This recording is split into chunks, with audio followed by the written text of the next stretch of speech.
Meeting of Wednesday, June 13th, 2015. Could I have the roll call, please? Salem Derby. Present. Dan Hagan. Present. Jennifer Hayes. Here. J.P. Kwasinski. Here. Joe McCoy. Here. Dan Rist. Here. Tamara Smith. Here. Joy Winnie. Here. Nathan Ziegler. Present.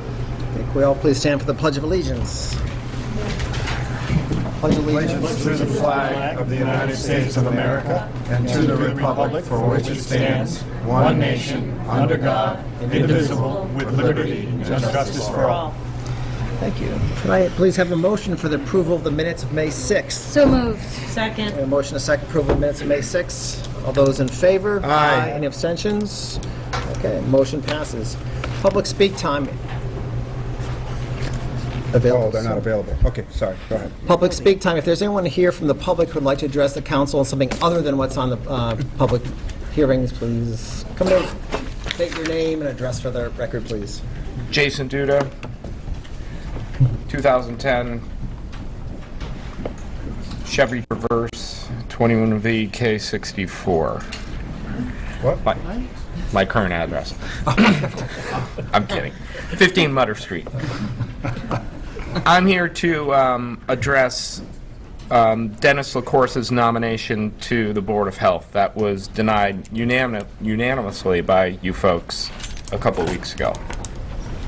I just want to speak up on this because I know his knowledge of the issues and his breadth of experience made him the most qualified appointee to a volunteer board of our city. I'm deeply disappointed in the council's unanimous decision to reject Mr. LaCourse's nomination. He may have ruffled some feathers in this town and this city, but he was doing his job. And as an employee of a plumbing and heating company, I understand how inconvenient and troubling and difficult it is to deal with inspectors. However, I knew they were doing their job. 17 years ago, I was appointed to the planning board. I knew nothing, not a thing. And I was nominated and I was appointed. Knew not a thing. About 5 years ago, I was nominated and appointed to the licensing commission. I knew nothing, not a thing. I had to learn as I went. I was made the chair of both of those boards.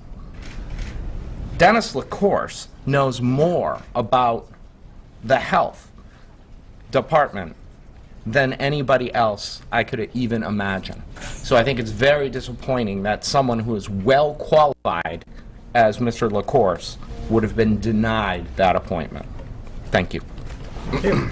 Anyone else from the public who would like to address the council concerning anything that's not on the public hearings?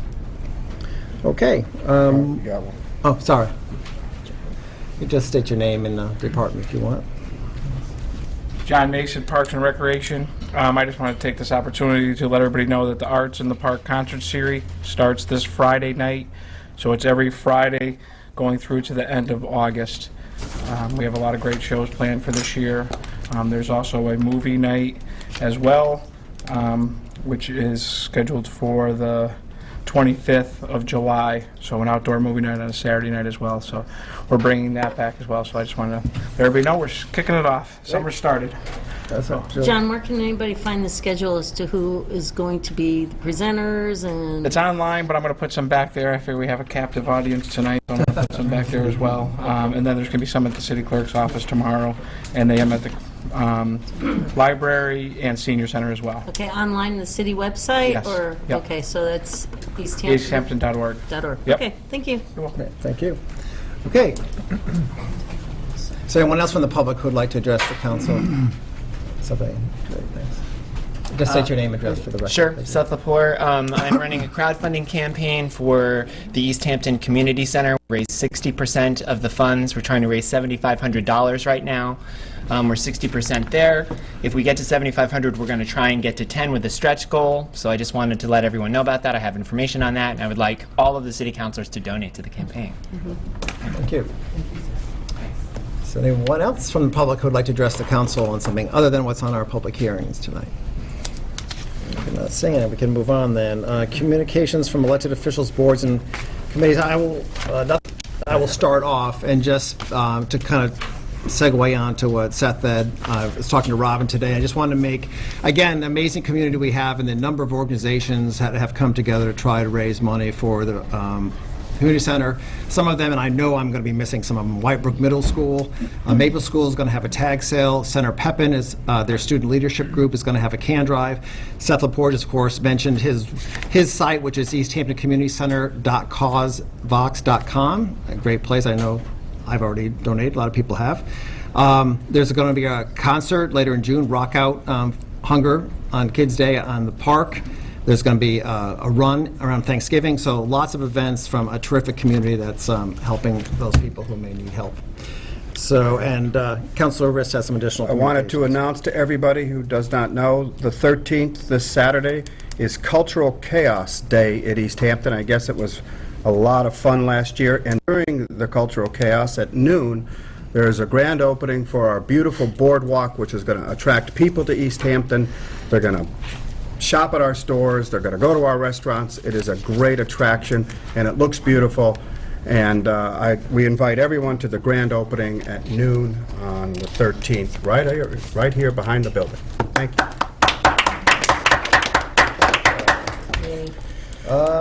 Mayor Communications, Mayor Cadgett. Okay, a couple of announcements.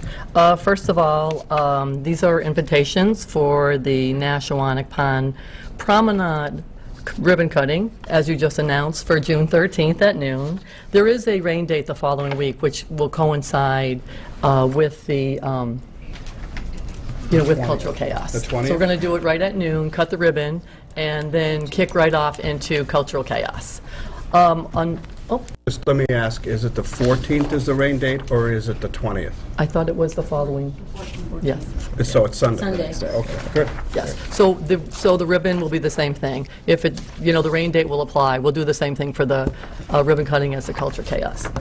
One other thing, we're having a bike auction this Saturday at the Old Town Hall, 43 Main Street at 10 a.m., if anybody's interested in coming.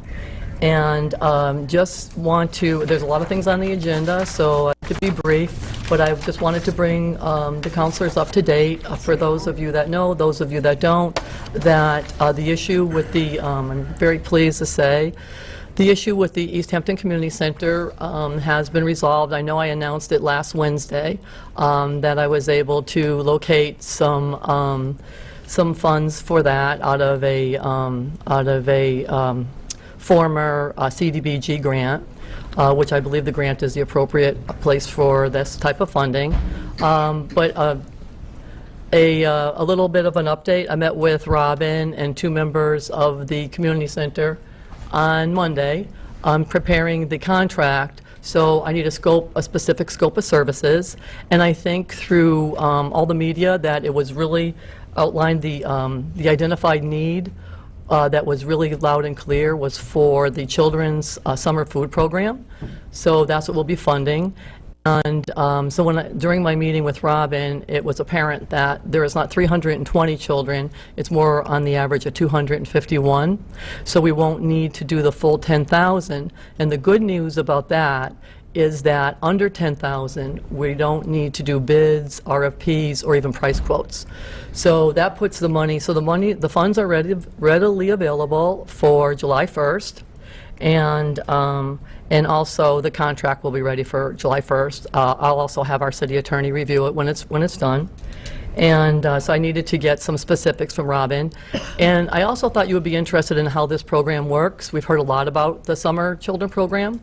So what happens is basically on a Monday night, if you were a parent and you went in to pick up your food bag and you had children signed up for the summer food program, you would get a bag for you and then another kid's bag. So if you have, one child, 2, 3, how many, there would be a bag, that weekly bag on Monday would have the items in it, macaroni and cheese, box of cereal, granola bars, that type of thing. So that's how the program works, and with the specific scope, the city will still has to contract for services with her. So what she will do is she will bill me for the itemized list of items purchased, and we will reimburse her.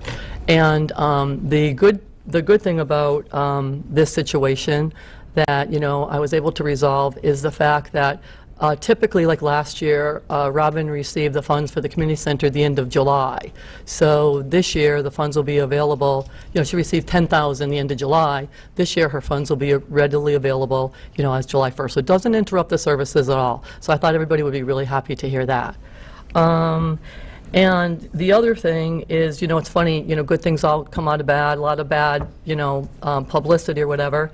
But a lot of good things came out of it. First of all, I think everybody now has a really good awareness of what the anti-aid amendment is to the Constitution, and it's definitely been verified that I am bound to comply with the law.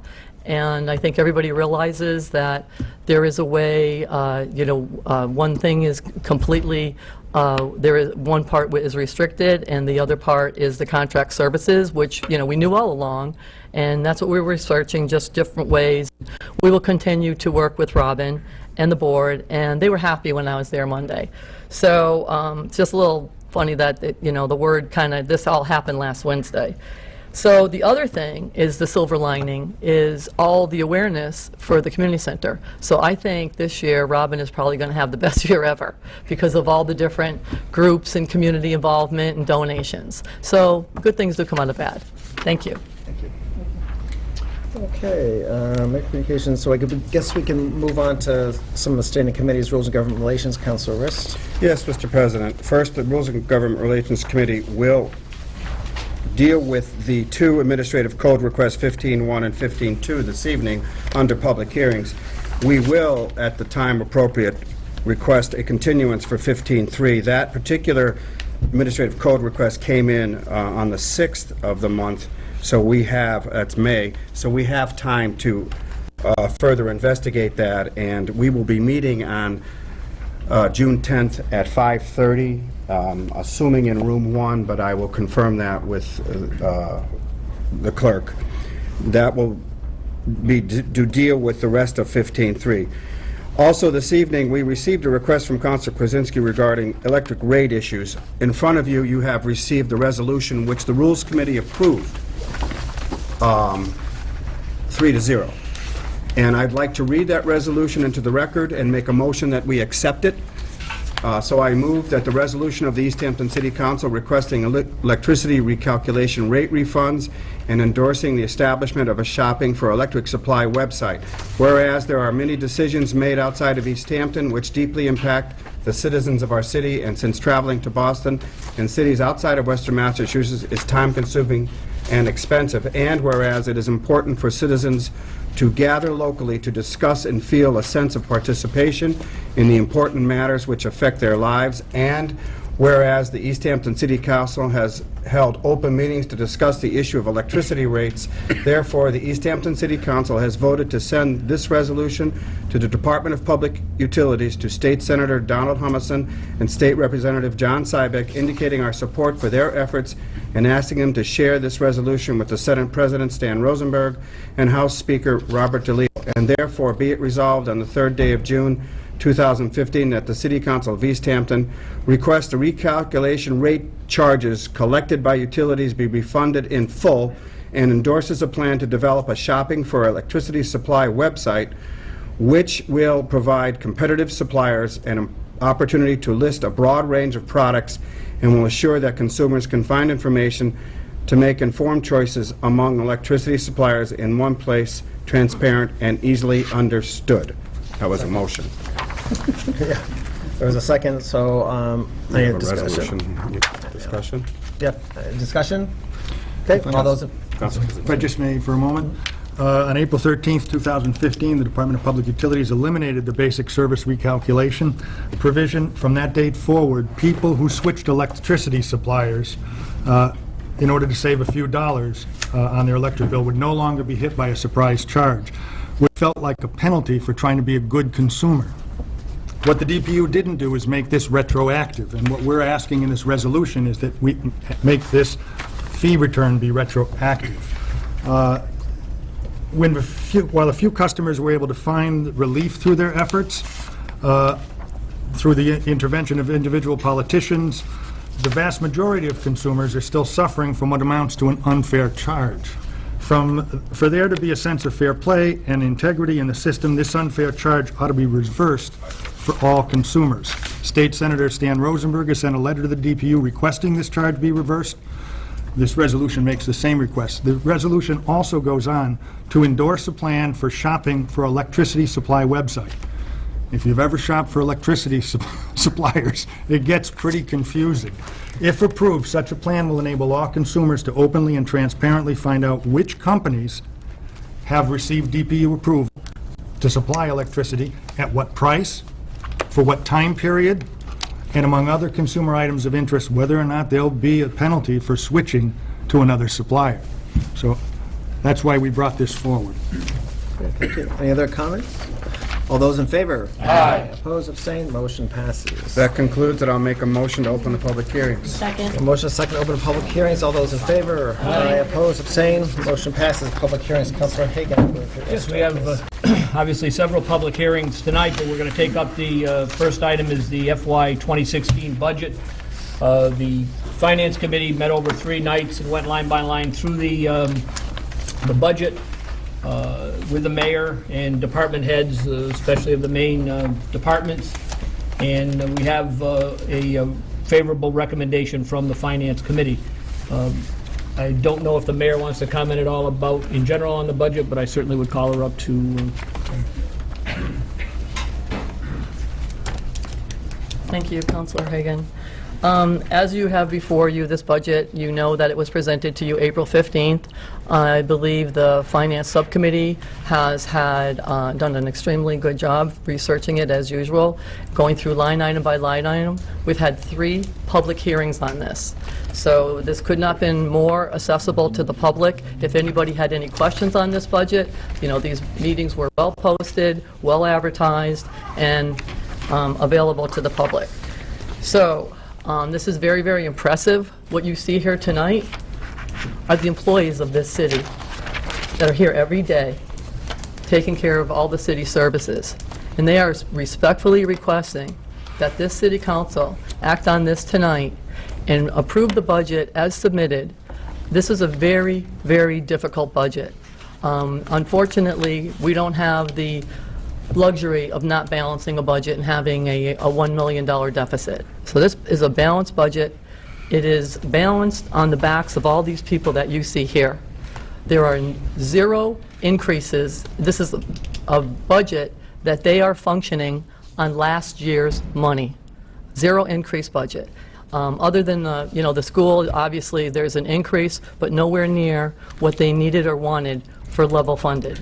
So I hope that you will look out here today and see these people. I mean, I am so proud to even be part of this community. And they've also signed a petition. And this all came together, just to let you know, this afternoon. Now, most people have left for the day.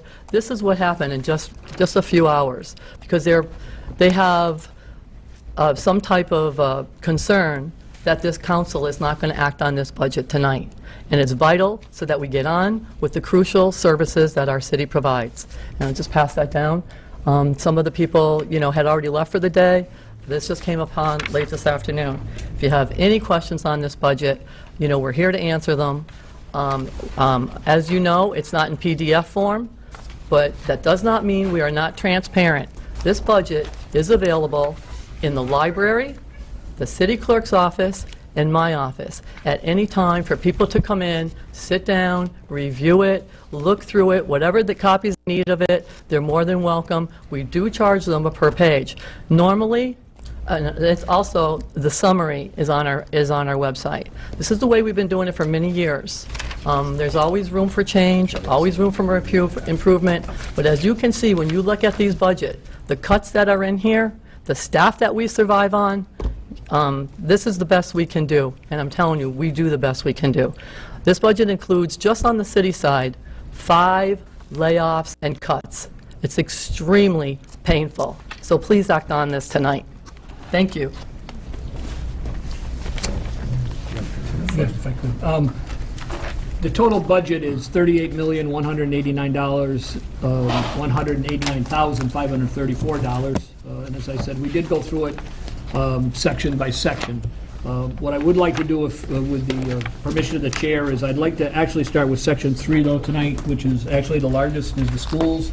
The superintendent has another commitment, and she wanted to speak about the school budget before we got going further. So, Superintendent Holden, please.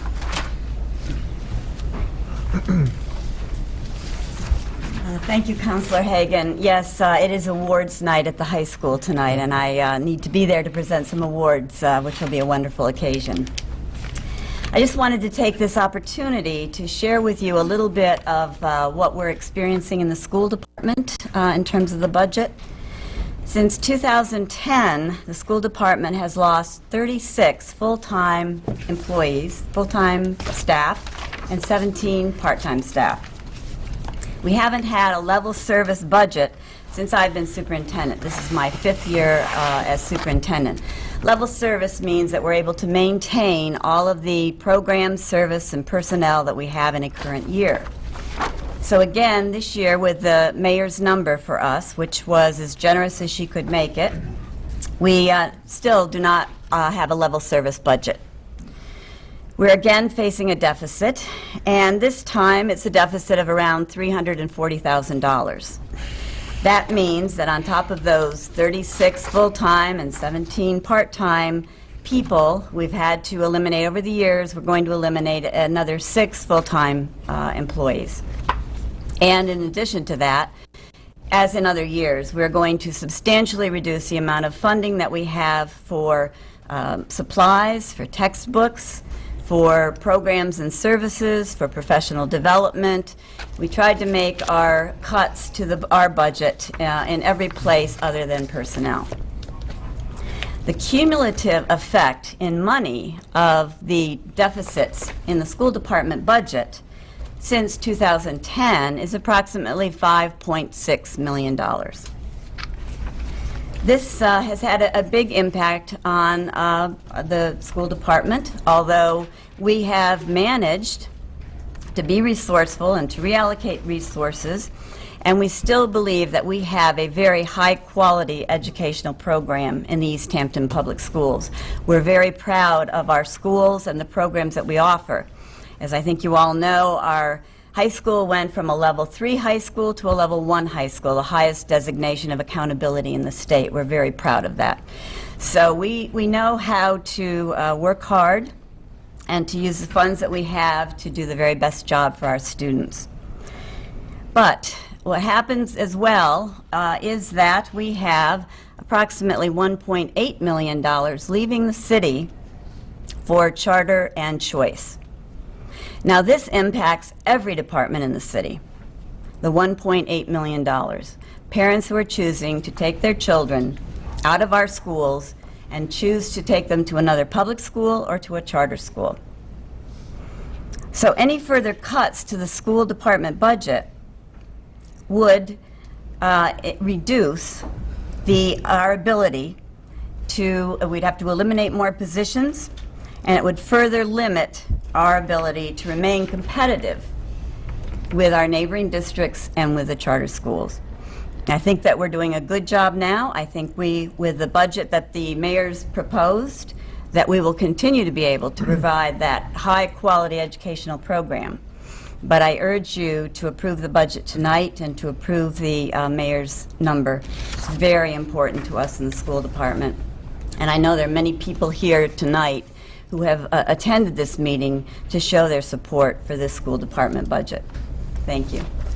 Thank you very much.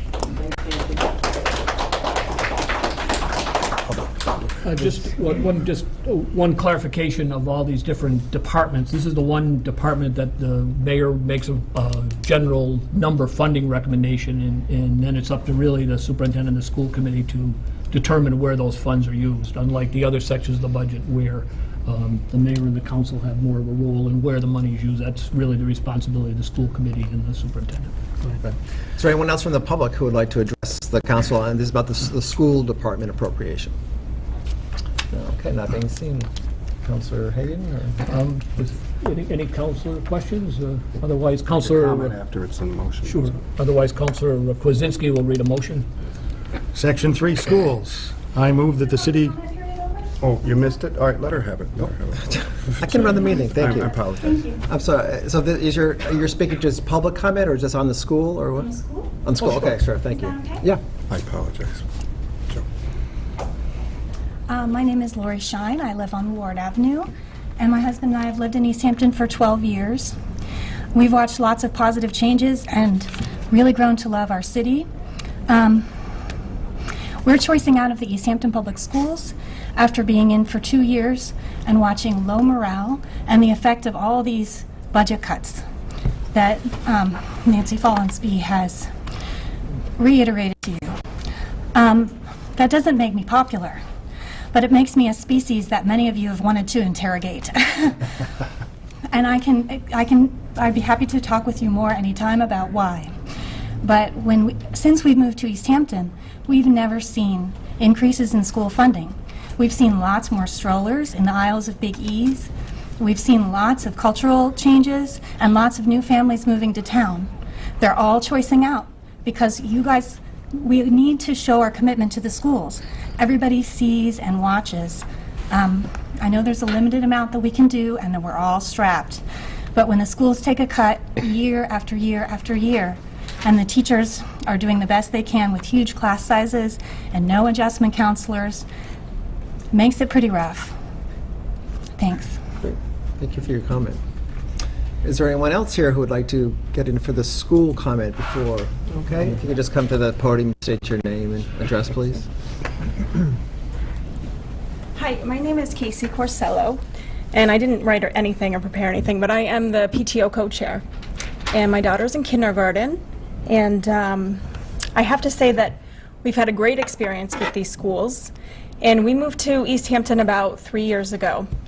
And we moved from Italy, actually. And what's important to me is supporting my community. And I want to do that in my schools. And I know that there are a lot of families that have come to the area that are like myself, with young children, and we want a good education for our kids. We also want to support our community. And it's hard to do that if there's not a budget that will meet our needs as parents.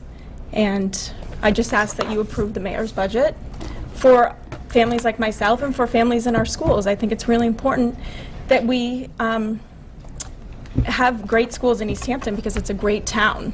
So we need to have that for families to stay in and not choice out and not lose money, because I think we need that. Thanks. Thank you for your comments. So another call, anyone else who would like to comment concerning the school budget? Okay, not seeing it. I guess I'll go back to you, Councilor Kwasinski. thank you, Mr. President. I move that the city vote to raise and appropriate the sum of $16,190,500 for the various departments listed in Section 3 schools, and that the amounts listed in the mayor's printed report, unless amended, be considered specific appropriation as recommended by the mayor and the Finance Committee. Second? We have a motion, a second for approval of Section 3 schools. Comments, Councilor Rist? I just wanted to let the people out there who are listening, and all of you know, that the council and the mayor has provided a 3% increase, almost 3% increase in the school budget, but that doesn't come close to what they needed.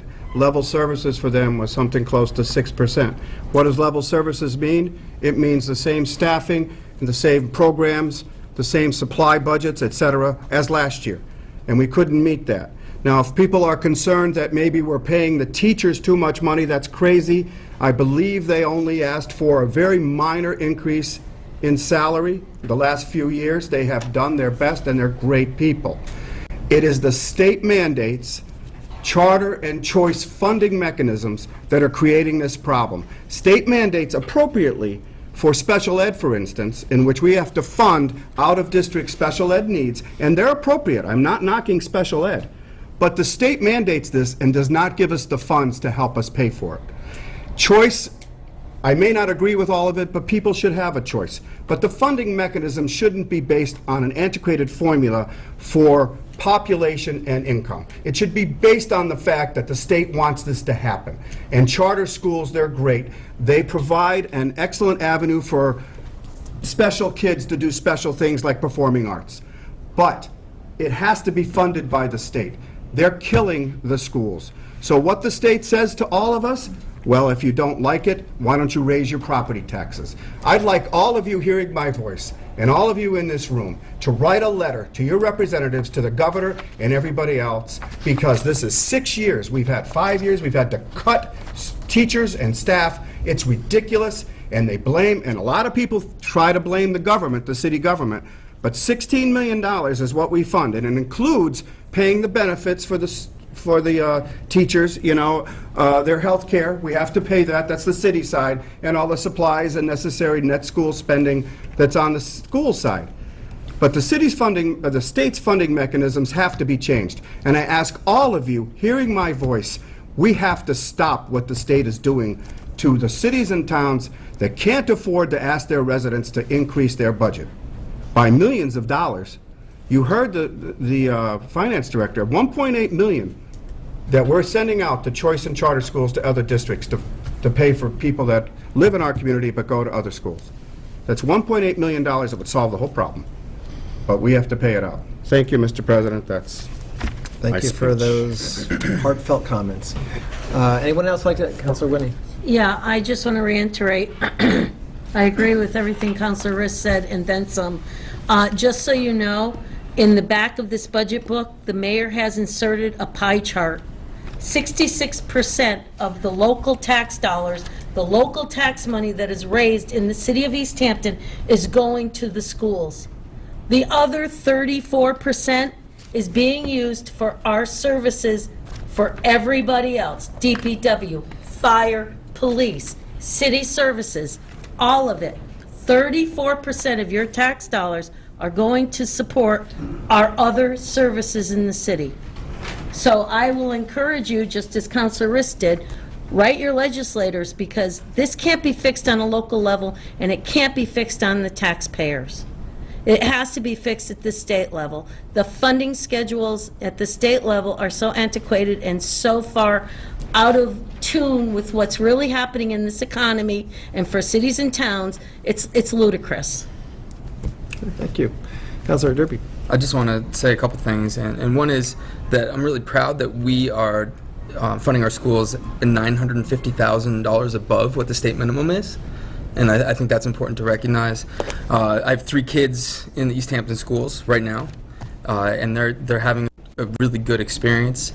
I think, you know, our biggest problem is new growth, and it's frustrating for me to sit here and hear the problems that we're having with our budget when I know how much really valuable property is not being taxed in East Hampton, and I feel like that's an issue that should be addressed, and I think it's something that we don't really think about, but if all the property that was in East Hampton that could be taxed was taxed, we would not have this problem.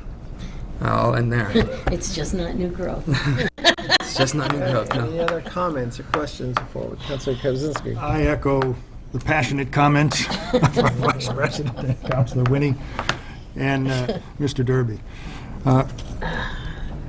If I understand correctly, right now, the state is considering the new requirements for their mandates for schools. It's not very well publicized, but I would suggest we all look online to see just exactly what the new formulas that are being considered. This is, I believe, one of the, it's either the House or the Senate, and we ask our representatives to keep us informed as to how we might help stay on top of that, because this will affect all your budgets. Thank you. Any more? Councilor Smith? As a city councilor and as a parent in East Hampton, I too really feel the crunch of the school budget. It's very difficult as a city councilor to be approving a budget that's not as high as a parent that I would like it to be. And I know that every department here is facing that same scenario.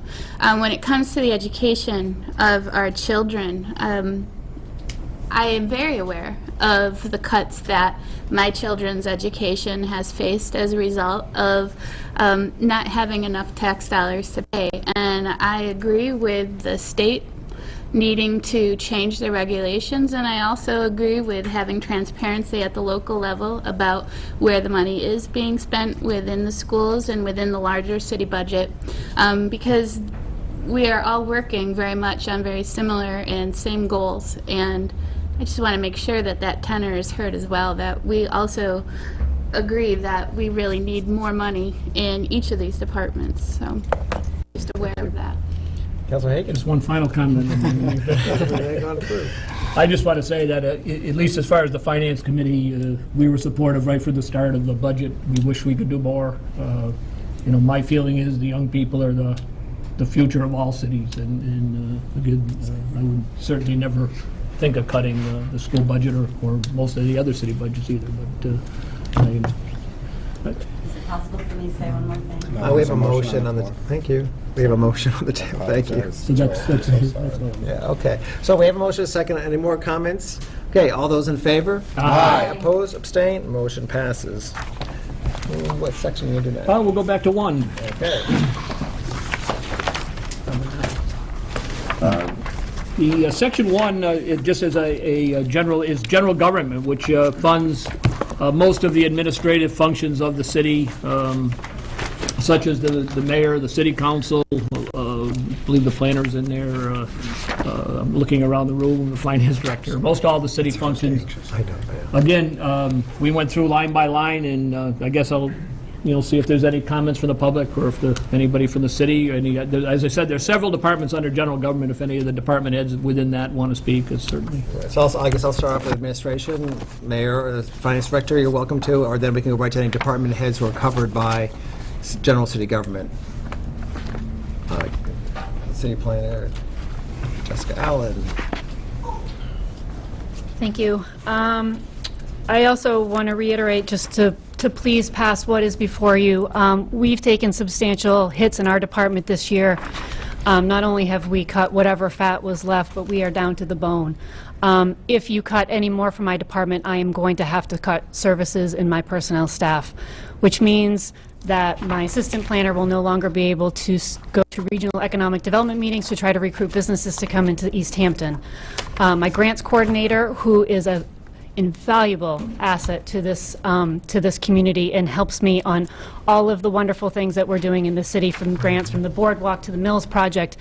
It's one thing to get the grants, it's another thing to manage them. There's payrolls from contractors that have to be looked at, there's quarterly reports, there's a lot of paperwork that's involved with any grant that's received. And to have another staff person to assist me on that is huge, because that frees me up to be able to do other things that I need to be doing. In addition, we have arts coordinator that's also housed under the planning department, and if there's any question on what the value of that position is, you need to look around to see what's happening in East Hampton. So we are trying to increase the tax base through our department. We are doing economic development. We are trying to recruit businesses. We're doing the best we can to get some of these vacant properties that need to be redeveloped, and I just am asking you to please do not cut our budget any more than we already are at. Thank you. Thank you.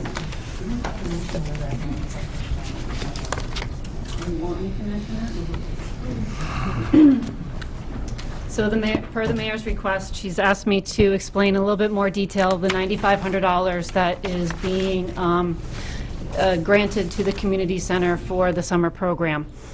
As you've probably heard at previous meetings, the CDBG program, we have a grants administrator. Part of her time is paid out of that grant. The other part is paid out of the city to help me on these other non-CDBG projects. Over time, we've been very strategic in trying to plan for our future, knowing that CDBG grants are going to be extremely hard for us to come by in the future. Our demographics have changed so much that we are now in a different funding category. We are competing against $3 million against around 300 communities in the state in upcoming CDBG money. So over time, what we've done is with housing rehab projects, as a payoff comes in, let me back up. Housing rehab, there's a 15-year deferred payment loan on it. If somebody decides to sell their house before 15 years, the money is paid back to the CDBG program. if we collect less than $35,000 in a year, we're able to set that aside in what's called a miscellaneous income account. If we collect more than $35,000, that goes into a program income account, and that money must be used to meet CDBG requirements. The miscellaneous income has more flexibility and can be used to the city's discretion. We've been strategic, knowing that we're going to not have CDBG funding in the future, and we've set aside that housing rehab recaptured money to pay for the grant coordinator's salary for when that money is done, so that we would not have to come to the city to ask for that money in the future. So you understand, the city has some flexibility, but we've been trying to be very strategic about our future in the planning department and funding our positions. Thank you. Okay. Councilor Hayes. Are we absolutely 100% sure that those funds can be used with the agreement with the community center? I know they get a lot of federal funding, so they have to be really careful about where their money comes from. I don't know how the community center functions and their finances and what they can and cannot take. All I know is the money is coming out of the miscellaneous income account, which can be used at the city's discretion. Okay, thank you. Any other department heads who would like to address the council from the general government side of the budget?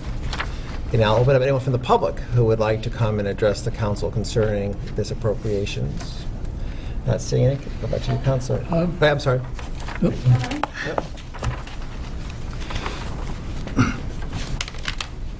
I'll be really brief. That's right. I made a concerted effort not to speak on direct behalf of the school department because we have one of our... Joe. Say your name. My name is Laura Scott. I live on Plain Street.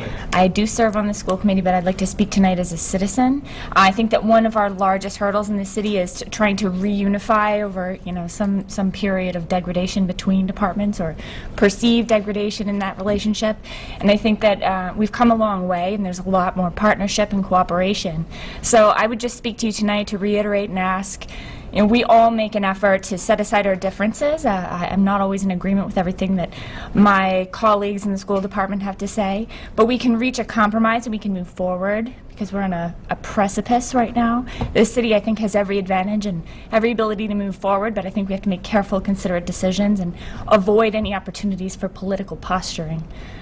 We're a city of 15,000 people. We're not a metropolis. So I think that we're very well and able to form these relationships and remain neighbors and friends and move forward working together. So, thank you. Thank you for your comments. Actually, we're 16. Anyone else who would like to, from the public, who would like to address the council before? Okay, I don't see any more. Councilor Hagan. Unless there's councilors' questions, I'll turn it back over to Councilor Kwasinski for a motion on Section 1. Thank you.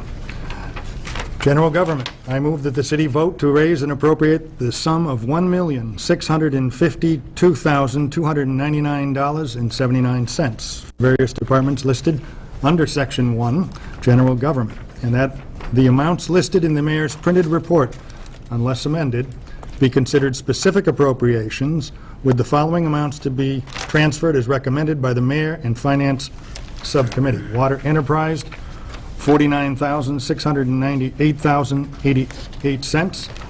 Sewer Enterprise, $54,660.27. Second. Okay, we have a motion, a second for the approval of the general government. Comments, Councilor Rist? Briefly, not as long as before, I want to thank Jessica Allen especially, and Burns Maxey, and the other departments that are working, but especially them. I announced this evening the boardwalk that is being built started with the last administration, but it is a testament to our planning department and the kind of work they've done, bringing in millions of dollars in grants to help us rebuild and make this city as attractive as it is. And Burns Maxey, who is part of the planning department's budget, she is involved. She is the arts coordinator, and we have Cultural Chaos this Saturday. Next Saturday, excuse me. And the arts that is blossoming in our city, especially under Burns, has made this city another attractive place. I want to thank them especially. And I wanted to say, there seems to be a tenor coming from two departments so far that this council is considering cutting this budget. This councilor, I'm not speaking for anybody else, will never vote to cut this budget. Just want you to know that in case the rest of the department heads are worried about that some more. You don't have a problem with me. Thank you. Any other comments concerning general government here? No, so I believe there was a We got a motion. Right, the second, so, right, yeah, so, no more comments, all those in favor? Aye. Opposed, abstained, motion passes. Moving on to Section 2 of the budget, which is public safety. This incorporates the police department, the fire department, the ambulance, and dispatch, I believe. And I know we have a couple department heads here if they want to speak. I guess they're deciding the priority of who's going to get up first. I'm more senior today. A nice way of saying older. Again, I'd like to thank the mayor and the finance director for the job that they did in presenting this budget.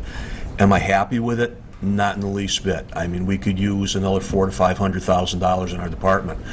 Quite frankly, we're living on a shoestring, and we've been living on a shoestring for the last 10 years. To show you how bad things are, we are taking a vehicle that is a little over 11 years old, and instead of trading that vehicle in, we're giving it to the Board of Public Works because it's better than one of the vehicles that they have. So to make any cuts to the existing budget is absolutely ludicrous and irresponsible. We're going to make it barely on what we're being given, but I can't make any promises that we won't be back looking for more money. People expect public safety. They expect the police there when they dial at 911. We have been extremely creative in making different beat structures where I have officers that are working 2 4 to 12 shifts followed by 2 midnight to 8 shifts, and officers that are working 2 midnight to 8 shifts followed by 2 day shifts, because it stretches our manpower better. I started in this department in 1979, and in 1979 we had 29 full-time officers. Today we're down to 26, yet our increase in calls has gone up about 30 to 35%. So we're doing a lot more with a lot less. Do I get frustrated? Absolutely. Does the department get frustrated? Absolutely. But each and every one of the officers in the department are professional. They do a good job. They go out there every day. They do what they're supposed to do, and they do a darn good job at it. I'm proud of them. And I would urge the council to approve this budget. Even though we'd like more, this is about the minimum we can live with. Thank you. Thank you, Chair. And the other department heads? I see.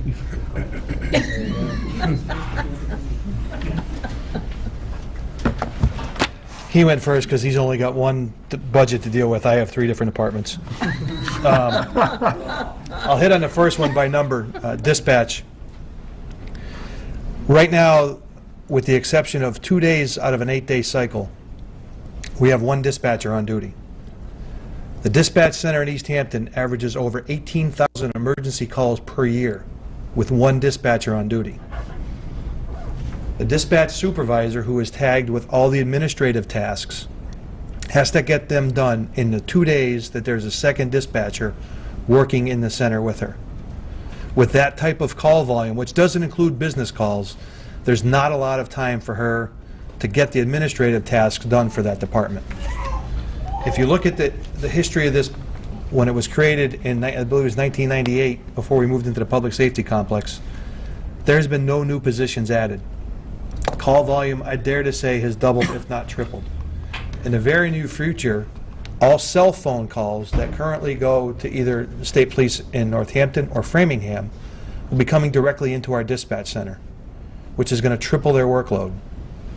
So if you want to look at a department, they're beyond down to the bone. This department is so close to breaking, and police and fire and the ambulances don't get out the door with dispatch. This is a department that in the future, and hopefully before I retire, not as soon as Chief McMahon, but before I retire, gets staffed to where it is. There's no mandate in a law that says what they have to have for staff. There's consensus standards. And we are so grossly understaffed by national consensus standards, it scares me. And as the governing body of the city, it should be very alarming to you. The fire budget for this year, I'll just echo what Chief McMahon said. I'm not happy with it. Back in the early 80s, town meeting approved to bring all 4 of the fire department groups to 6 people per shift, a deputy chief, a fire chief, and a fire prevention officer. We barely did 1,000 calls that year. Last year, we did over 2,500 calls. Right now, we're over 100 at the same time last year. I don't have a deputy chief, and 2 of the 4 shifts are at 5, which is a minimum. So the men and women that are average at only 5 on duty are doing 2,500 calls per year. If you look at a big city like Holyoke, Springfield, 2,500 calls, they have 1 company, 1 engine doing that. We're doing that in the small town of 16,000 people. You want to talk about a group that's burnt, broken? Those guys and girls are there.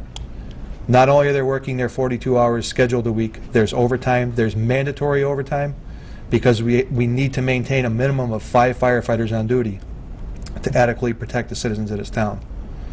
During the course of the day, a lot of the gray hair here is because all 3 ambulances are out. 1 or 2 people off duty have come in and gone out, and I'm the only person in that fire station. When we had the fire at Nini's, I was the only person in the city. All 3 ambulances are out. We are at a point where, and I hate to say it's going to happen, but it's going to happen. We've been playing Russian roulette, and we're going to lose. So both my fire and ambulance budget are at bare bones. The expense side, you've seen me here before. My trucks aren't getting any newer. They're breaking more and more. I'll spare you the gory details over the weekend when we had 1 ambulance and 1 engine in service for over 24 hours. So I urge you to fund this, obviously, because I can't take any less. But just remember that going down the road, not just my department, but every department here, we need to do something, because it's going to break, and when it breaks, it's not going to be pretty. You take any city department, 1 major catastrophe in their department, and the financial impact on this city is going to be significant. Thank you. Any questions? Is that all 3 departments? Yeah. I'm sure you don't want me to go line by line for all 3. Okay. Any questions for the chief while he's up here? No? Okay, thank you so much. Anyone else from the services? No. Chief McMahon? Gotta get that last word in, don't you? Just regurgitated what I was saying to the council. I just want to make it very clear to the council. I'm not dissatisfied with what the mayor and what the finance director did. They did the best job that they could possibly do with the money that they had available. I want to make that very clear. They did an exceptional job with very, very short funds, and I'm urging the council to approve what they put forth for the departments. And just to add to what Chief Motter said with the fire at Nini's, there were 2 people fighting that fire, Chief Motter and myself. I had to get that last one in. Thank you for... Wow, thank you. Okay, I guess we can go on to the public. Is there anyone from the public who would like to address the council concerning this public safety appropriation? Not seeing it. Okay, Councilor Kwasinski, I believe. Wait, we have somebody. Karen? Oh, I'm sorry, Karen. I didn't see. Okay, sorry, Mayor. Just one more quick thing. I've been in office probably about almost a year and a half. And when I came in office, there were huge rifts between the business community, the unions, and the schools. And I think just this alone shows what we've been working really hard with all together as a team, that we are one community. And all these services represent every single one of us. So again, I just want to thank every single person for being here to show their support for our community. Okay, anyone else? Council question? Well, we can always do that after the motion is on the table, too, in case that comes up. So, Section 2, Public Safety. I move that the city vote to raise and appropriate the sum of $5,051,789.68 for the various departments listed under Section 2, Public Safety, and that the amounts listed in the mayor's printed report, unless amended, be considered specific appropriations as recommended by the mayor and the finance subcommittee. Second. Okay, we have a motion, a second to approve Section 2, Public Safety. Now, any additional comments or questions from councilors? Councilor Kwasinski. As you know, I've been a city councilor over many years in the past, and here again over the last year and a half, I have never had a citizen complain to me about anything our public safety department has done. That's a credit to all of you. Thank you. Thank you. Councilor Hayes? Now, and I just wanted to reiterate that I was fortunate enough to be able to sit in on the Finance Subcommittee with both chiefs, and they had great reports and explained exactly what was going on, and I think they do a great job with the money that they have. Thank you. Any other questions, comments? Okay. All those in favor? Aye. Opposed, abstained, motion passes. Moving on to Section 4, Public Works. I think Director Pipchinsky's here if he wants to make some comments.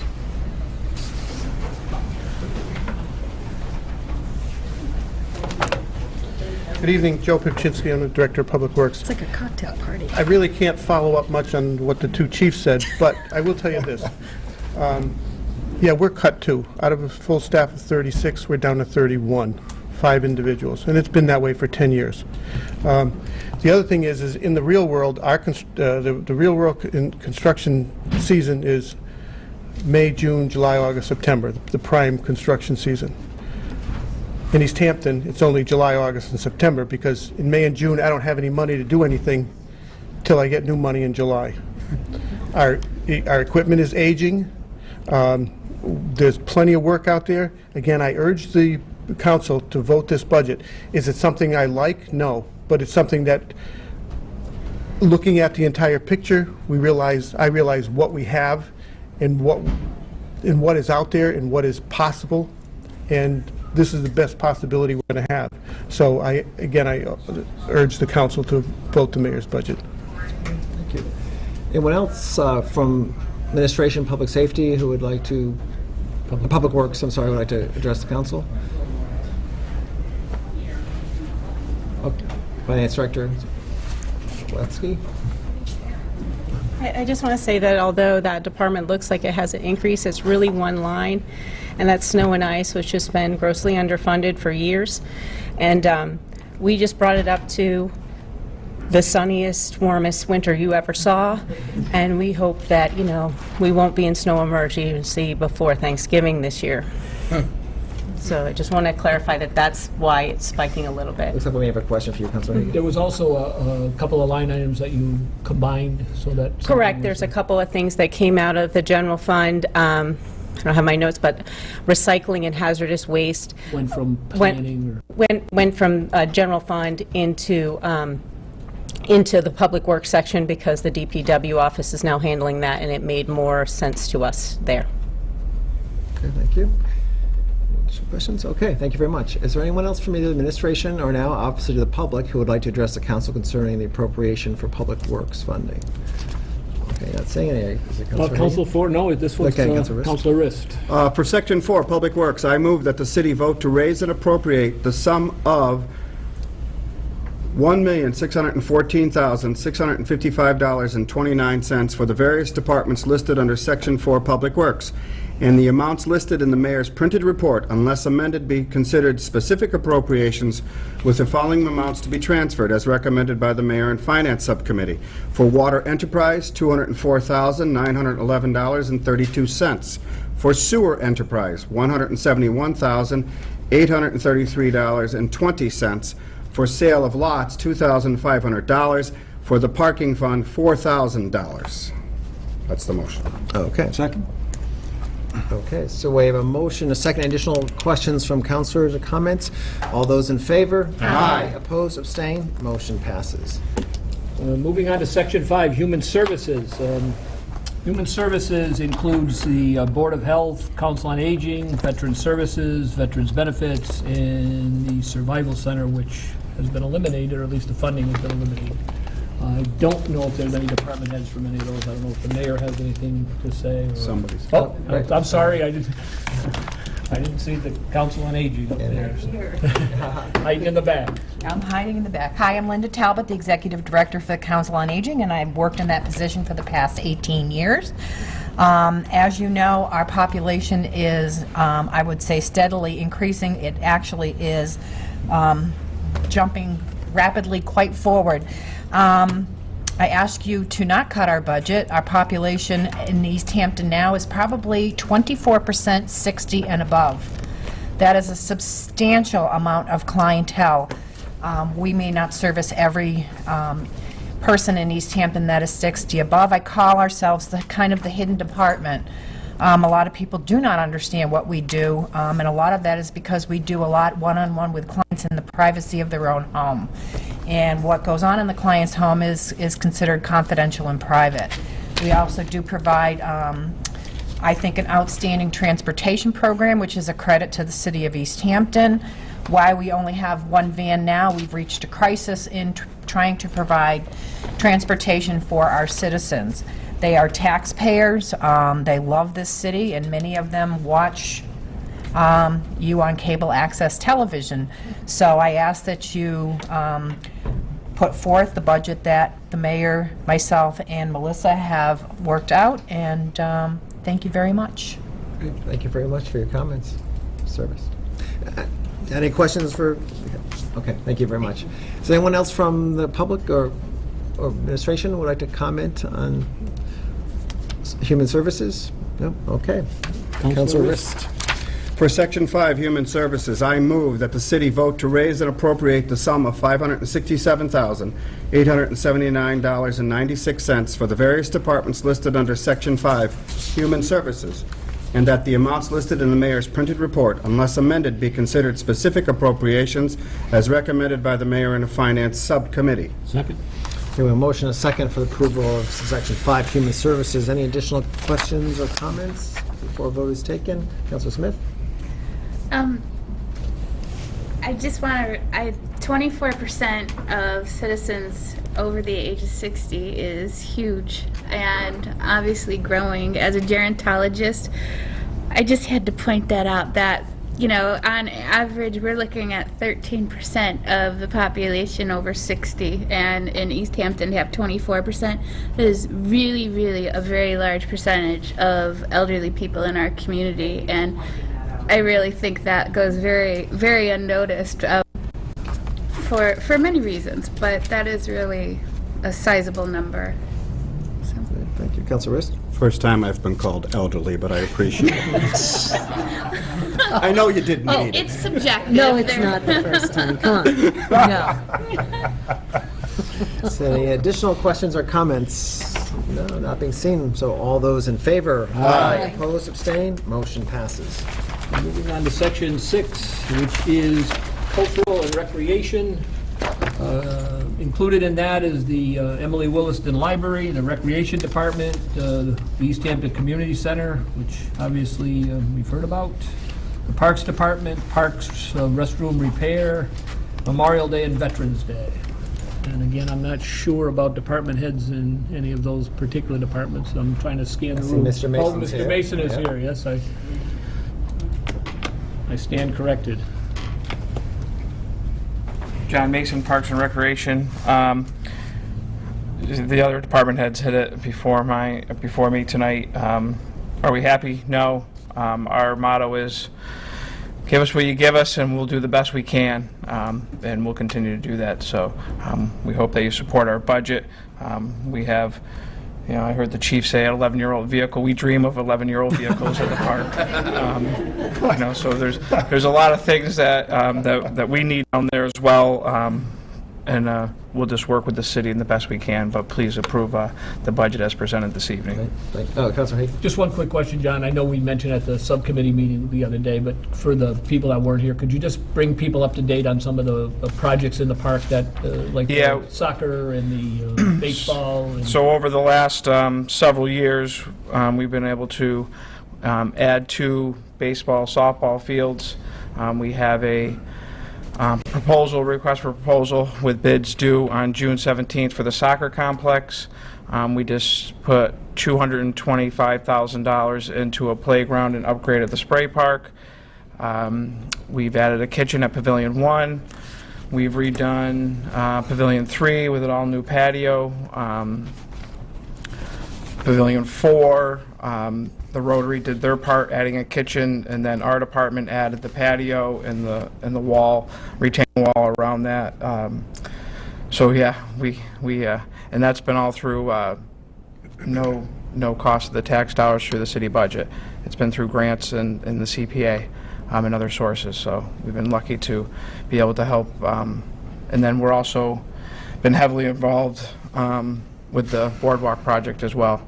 Our department, that falls on our department. We're responsible for that, so that's our next challenge, to be able to maintain that new jewel for the city on a budget that is that's been hit again. So.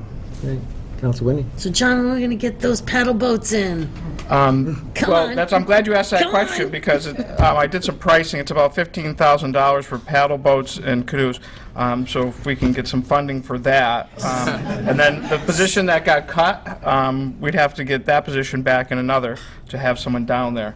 But seriously, I have been in contact about outsourcing that with a potential revenue, to receive revenue from that and then use that towards repairs and maintenance for the. So our department obviously can't afford to undertake that, but we have. I've had several conversations in the last 2 days. I'm actually going to be taking a field trip to Boston. There's boating in Boston, and then there's the Charles River Canoe and Kayak that do the rentals there. See what they like, see what the prime times are, things like that. So we are investigating it. We're looking to add something to that project, but to jump right in when we haven't even had the ribbon cutting or our budget approved yet would be irresponsible. I saw Councilor Smith first, and I'll come back this way. Councilor Smith. I had a very quick question regarding the park. Is the new playground officially open for people to be on? Yes. And the date and operating days of the spray park? They finished up. We added a new shade structure down there. We fired it up yesterday, which is we always do with fingers crossed, so I'm not asking for money for that. It fired up all right. So it'll be by Friday. By Friday? Yeah, we opened that. There's a little, the timing sensor on it is a little funky, so we try to make it 11 to 7, but if the timer doesn't work, it's as soon as you notify the office, we send someone down to turn it on, and then security shuts it off. So yeah, this weekend it'll be cranked up, and the pool's scheduled for the 26th or 27th of June. Okay, I think that's Councilor Derby next. Councilor Derby. So I just want to say thank you for providing the service you do to the city on the budget that you have. In an ideal world, would be a fully funded, robust. You wouldn't have to be in a trailer. And as someone who takes advantage of the services that you offer, I'm at the pool pretty much every day, at the courts before that to get, I just want to say that it's such a great benefit to our community to have the vibrant parks that we have, Millside Park and now the boardwalk, and I think you guys do a great job for Thank you for what you get. Absolutely. I'm sorry, go ahead. Councilor Kwasinski first.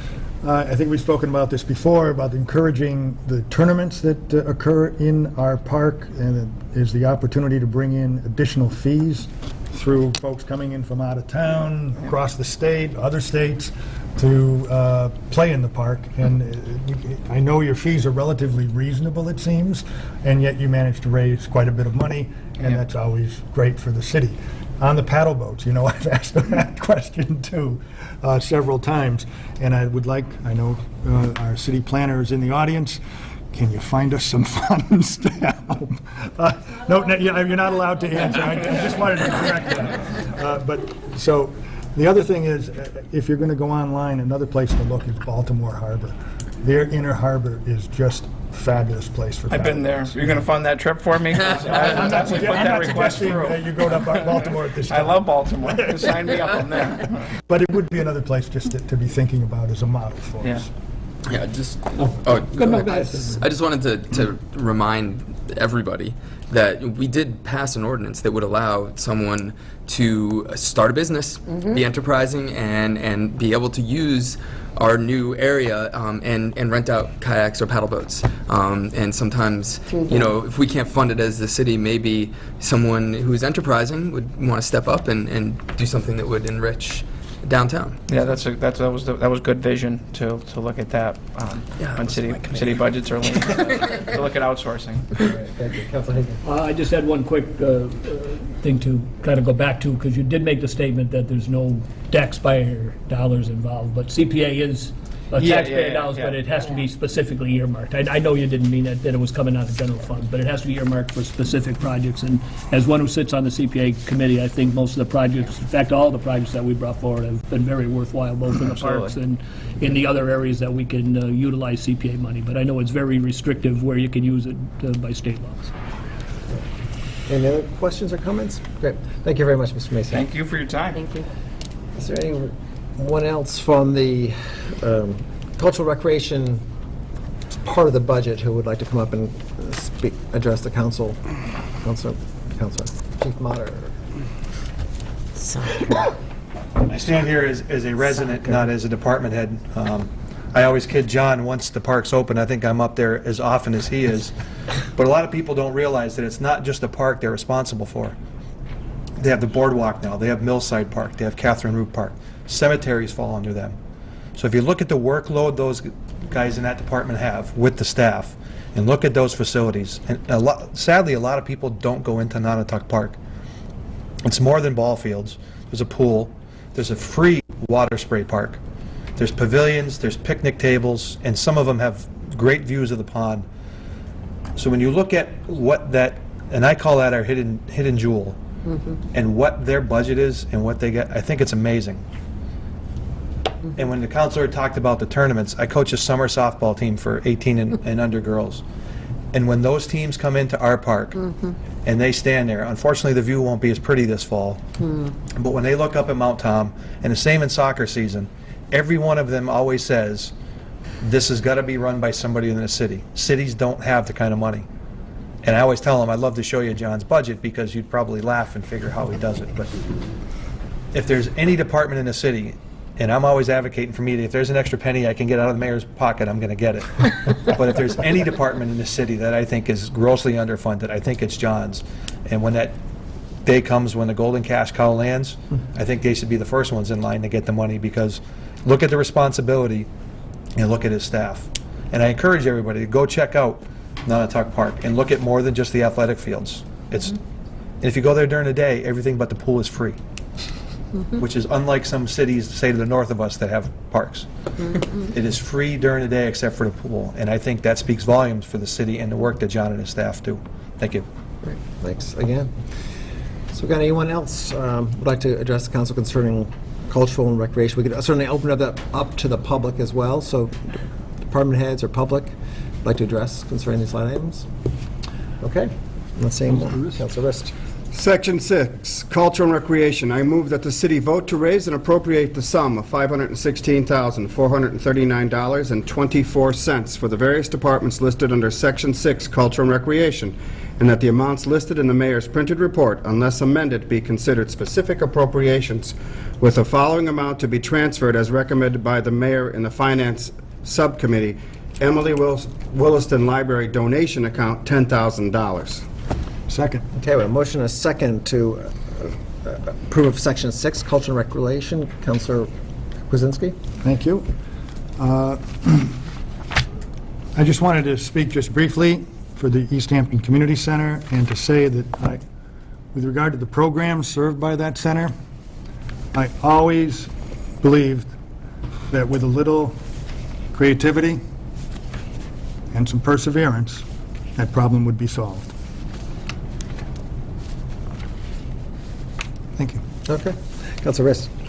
I want to thank the mayor in the same tone for working as hard as she has to get the community center the funding she has been able to do, and that the programs now have, as she indicated, a lot more transparency, and to the point where the city now knows, the city's residents now know the value of that community center.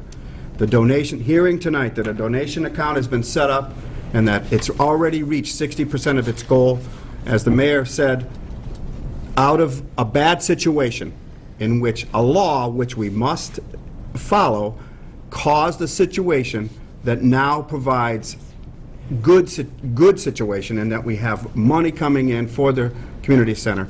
And I think it's been hard for all of us to listen to it.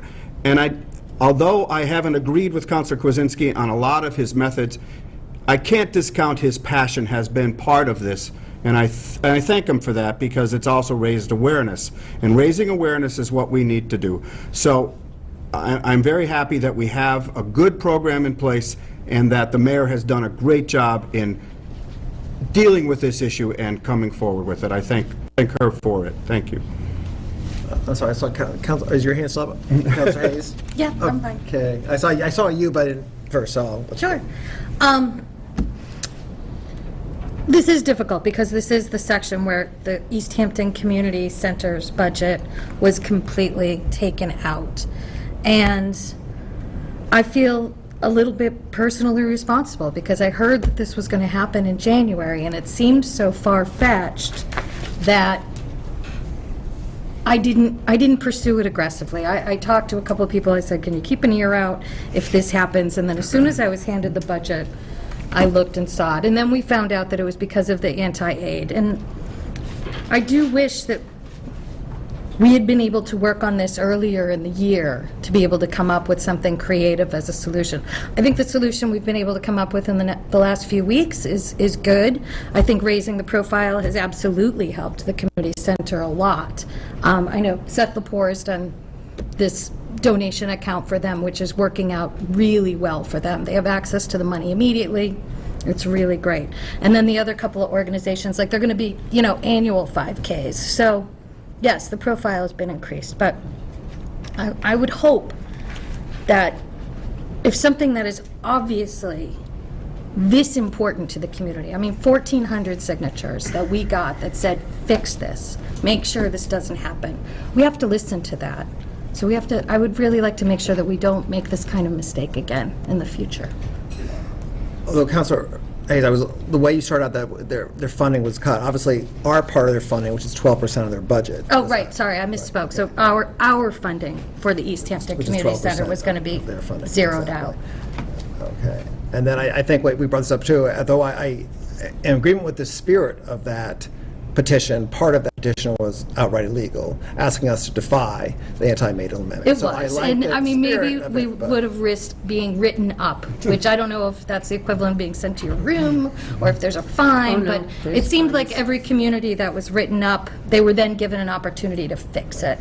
So, I know a lot of communities have worked within the parameters of the anti-aid, and we were offered a lot of solutions from different community centers and different communities, they weren't applicable to how we do it with regard to block grants, but I know Jim Ayers from the United Way has some really creative solutions on how to work through this. So I hope we can work with them and try and bring this back. And actually, I'm going to defer to our spirit of Laura Scott, and I know because this has raised passions on both sides.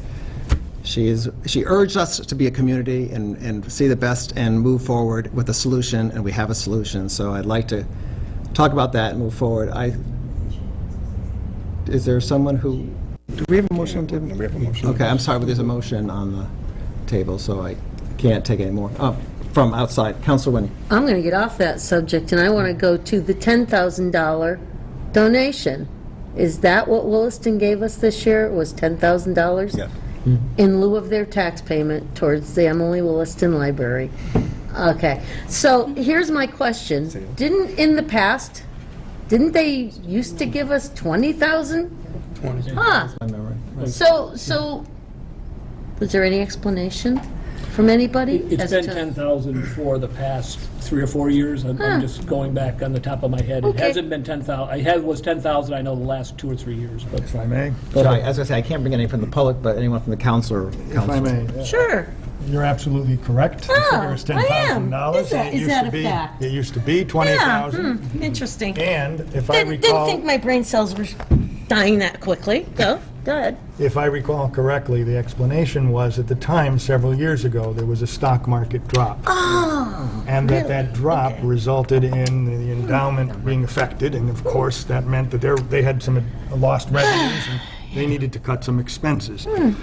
I don't know where the stock market is today, but I That's think it's a lot up higher a than little it was bit better. I think it might be a little bit better at this point, yeah. And I know every community, every organization has to struggle to make their own decisions. Mm-hmm. And I hope we're providing the services that the school needs. Well, the city certainly is. Okay, Counselor Rist. That's a great point you brought up, Councilor Oh, Winnie. thank you. And in light of what Mr. Derby said, the city of Northampton asked my employer, who is already giving a great deal of payment in lieu of taxes to the city of Northampton, has asked all the nonprofits to step up since they get the benefit of police and fire like our community. Sure. And I would like Williston to reconsider not just a donation, but a payment in lieu of taxes to our city. One of the things, unfortunately, that happens with their organization, they do a lot for the city. I can't deny that they employ a lot of people, and I like Williston being here, but they keep buying up property, putting it under their possession for their residents or for their students, and of course that comes off the tax rolls. So our taxes go down. So I'd like them to consider a payment in lieu of taxes in the light of what Northampton's asked for, and this councilor's asking it. Maybe the whole council could ask at some point, but that would be very nice, since our schools and the rest of our departments are dying right now. Counselor Derby. I think another thing that would be interesting to know, at least from my perspective, as we struggle with our schools and other departments, is, you know, how many people live in those houses that are tax-free, that send their children out of district. That would be a very interesting Or how for me about- to know, because I feel like that's something that would be important to recognize. Right. I think it also would be important to recognize how many of those students are attending our public schools K through 5 that are paying no taxes, living in the residential houses. With that being said. Any more comments concerning this topic? I just wanted to go back for a minute to the community center because it was a big issue, and I think it's been a learning experience, starting with what the auditor found in the anti-aid amendment and going on through of that we can purchase services using general funds. And I did go down and talk to Robin, the executive director, myself, to see what programs. There's a lot of worthwhile programs down there, and it's a great thing. I think the other thing that I learned is just from talking to some neighbors and people that called me is the perception in this town of that the community center is private. I think a lot of people have really felt, maybe because of the name, the East Hampton Community Center, that it was actually like a city building and a city department, you know, like in not a. So I think that was another thing that came to light. But I'm glad we kind of have found a measure to at least avert the school program or the lunch program. And again, I thank the mayor, but I also will thank Councilor Kozinski's passion, because I think he gave us a lot to read and research, which again is always a learning experience. So I'm glad everything has been. Okay. Thank you. Any more comments? Okay, all those in favor? Aye. Opposed, abstained, motion passes. Moving on to Section 7, which is debt and interest. And this is the one section that we actually had a slight adjustment downward, but it does not mean a slight adjustment that more money came into the to the budget. And I guess I'll call Melissa, our finance director, up to explain it. So I am actually having you vote a budget for this section that is slightly lower than what was presented. We had to refinance some of the school building money, and I estimated high, and it came in low. So this is debt excluded money, so the difference I can't raise on the taxes. So rather than adjusting it later, if you just make it right now, it would be easier. Anyone else from the public? Or Mayor Ketchum, if you want to, or anyone else who would like to address the council concerning this? I just want to make sure the motion I have before me and the amounts that are listed are correct. Yes. I assume you're positive. No. 42, the one in yellow. Yeah, I got it. It is correct, Melissa, we're set. I just wanted to make sure because it is amended. 2344722270. Thank you. Okay, thank you, sir. Okay, I'm gonna we do had it. we had stopped. I'm going to Okay. do them. Section 7, debt and interest, I'll make the following motion. I move that the city vote to raise and appropriate the sum of $2,344,722.70 for the various departments listed under Section 7, debt and interest, and that the amounts listed in the mayor's printed report, unless amended, be considered specific appropriations, with the following amounts to be transferred or raised as recommended by the mayor and the finance subcommittee. Water enterprise, $142,615. Sewer enterprise, $330,576.84. Enterprise retained earnings, $72,271.36. Debt exclusion taxation, $1,542,875. And debt exclusion taxation to be reduced by reserves for amortization, $5,479. Second. There's a motion, a second, to accept Section 7, debt and interest. Any additional questions or comments in this section? Okay, all those in favor? Aye. Opposed, abstained, motion passes. Moving on to Section 8, which is employee benefits. This includes the contributor retirement, workman's comp, Medicare taxes, 32B, GADSP 45, which I believe is the accounting programs, liability insurance, reserve fund, unemployment compensation. I don't know, again, if anybody, the mayor or I guess we have the human resource or service director. Personnel director. As you know, the insurance budget, the benefit budget is one of the biggest budgets that we have to deal with, and there is a time constraint on the health insurance part of it, as the trust requires payments by certain dates. So I'm asking that you fund it as soon as possible so that we can make the payment on July 1st. Great, thank you. Anyone else from either the administration or the public would like to address this topic? No? Okay. Hagan. Yep, hearing none, I'll make the following motion.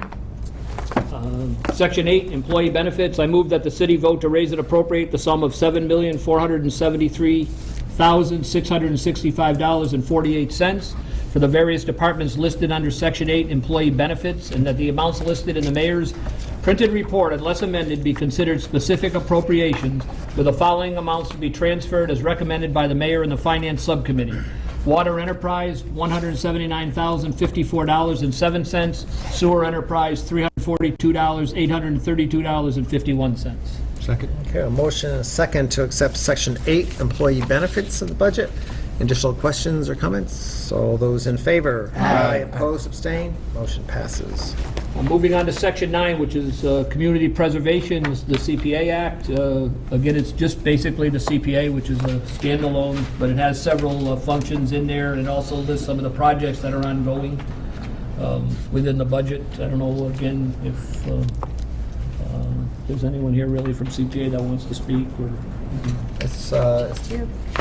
Just you? Yeah. The finance director. I will just say that I will make a comment about the CPA committee. I think they try very hard to listen to everyone. You know, we have turned down, and I say we as a group, have voted to turn down certain projects. And so I'll try to sound like it's always because the project comes to the community preservation that it's approved. We try to look at them all and see what's in the benefit of the city, because as I mentioned to Mr. Mason, it is taxpayer money.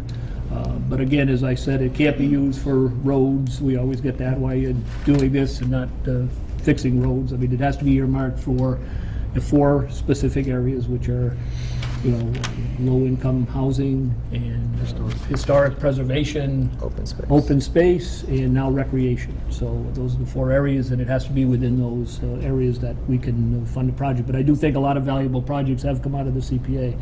I guess my one thing I feel a little is the state funding, like everything, and I don't want to keep bashing the state, but the state funding has, each year seems to go down, and I know this year right now it's like 34% match. You know, it used to be matched pretty much 100%. It's down to, at least in the initial budget, and sometimes at the end they adjust it, but right now I think they're only recommending a 34% match on the CPA. So again, if there's any other questions from the councilors. No questions, but I think the city of East Hampton has been a prime example of exactly what the CPA was supposed to do, and it was really great that this community jumped on that early. I mean, you've really flipped that into amazing, amazing projects. And I think the boardwalk is one. I mean, that the CPA really deserves a round of applause for how they did that and the way that you've managed your money so that we had the ability to do that.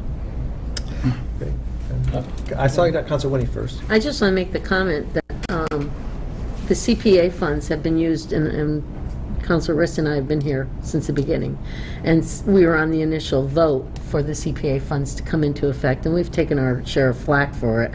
But I think that all of our department heads have worked very well in pairing any of the CPA monies that we've gotten with grants. So we have managed to double, triple, and sometimes quadruple our bang for the buck. So, and echoing on Councilor Hayes, it's been a really good program, and there's so many things in Millside Park, so many things that have been done in this city that we would never have ever been able to dream to do on just funding them through the general budget or anything else. So kudos to the whole city and working on that. Councilor Kwasinski, that's I wanted to echo Councilor Winnie's point with the grant funds. I know I always look at, you have a grant to go along with this funding for the CPA, and it's always good to be able to leverage those funds so that we can get more bang for the buck.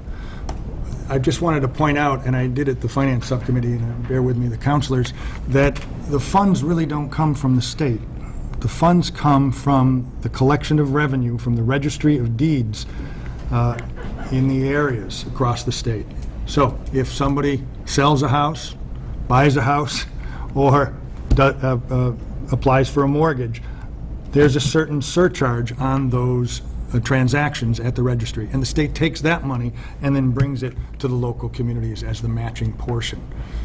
So I would certainly think that there's been a very slow period this past almost 6 months over the very long winter.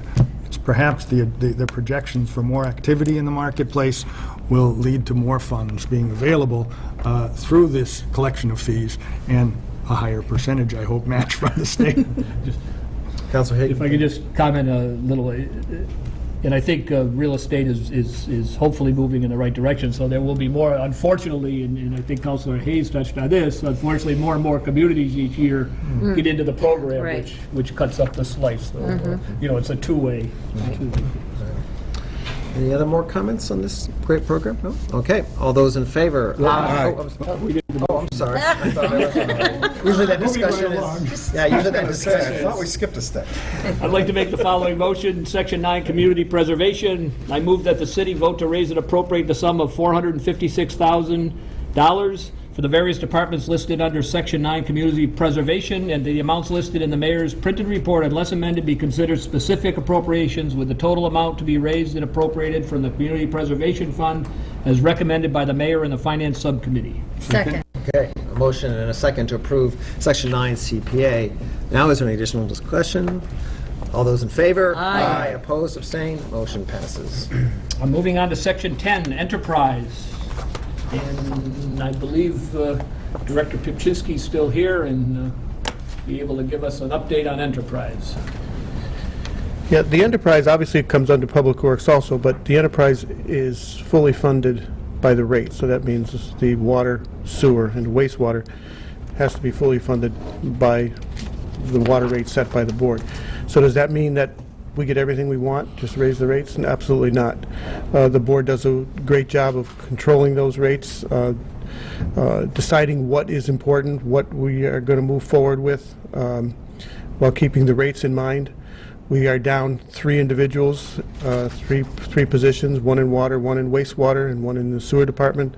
So they've been taking hits like every other department. So this budget, again, are we happy? Am I happy with it? No, but I have to live with it. I fully understand why it is, and we'll go forward. Great, thank you. Is there anyone else from the public or administration who would like to talk about this appropriation?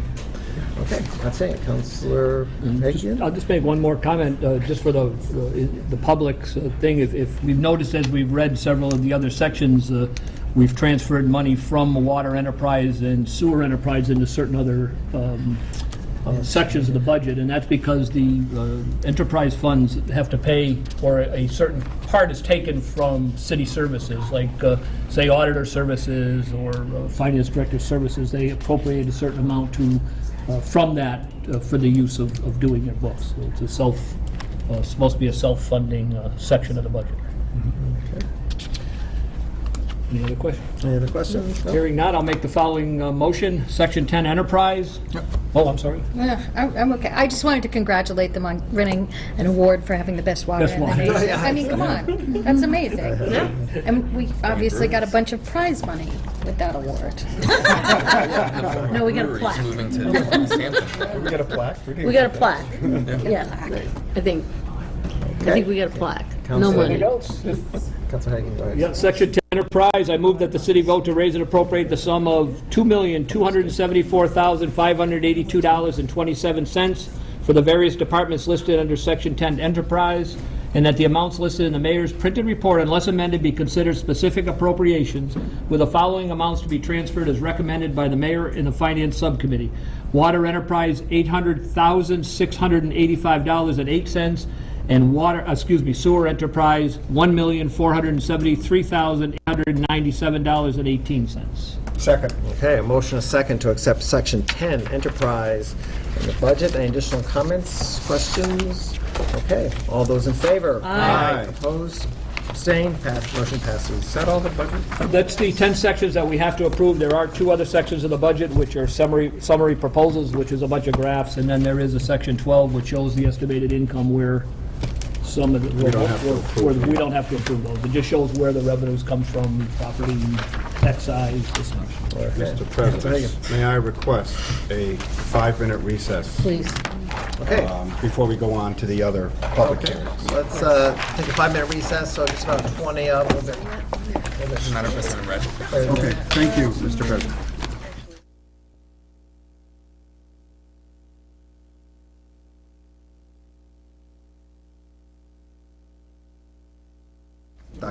Still, Councilor Hagan, but supplemental appropriation part of it.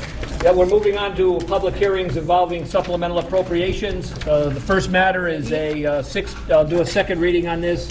Supplemental appropriation requested April 29th, 2015. Request is hereby made for approval of the following appropriation.